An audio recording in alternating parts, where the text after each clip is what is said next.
Release Yourself started on our writing trip down to Denmark. And this one began sampling an old Casio keyboard that we borrowed off a friend that was actually the first keyboard that I learnt piano on when I was 8 or 9. We rediscovered it, our mate had one and he lent it to us, and sampling some of the patches that were on there and looping them and turning them into little ARP lines.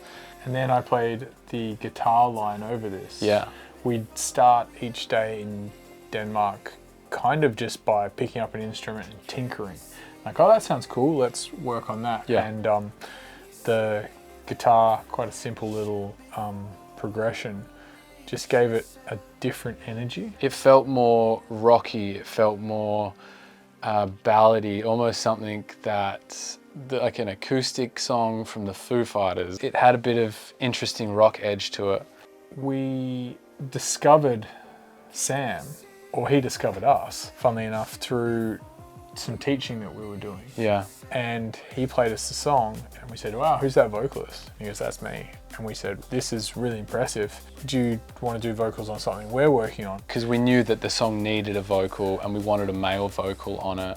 It also just happened to be right in his pocket, his key. Yeah, we played it to him, he hummed some stuff, and then 2 weeks later, he basically delivered a vocal. Yeah, delivered a vocal that we changed very little. We went back with a few changes word-wise, and it just has an immense feeling to it.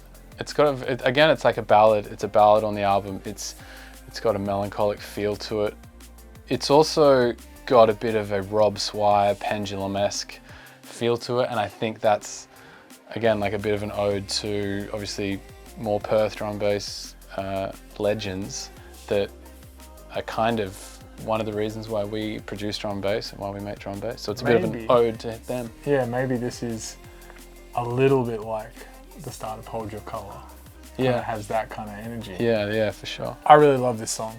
I think it is one of the songs that you get more from it the more you listen to it, but also the longer you listen to it. The little arpeggiator that comes in right at the end of the song is one of my favourite final 16s that we've ever written. Yeah, absolutely. It's inspired directly by our friend James Culture Shock, who just writes amazing tales to tunes.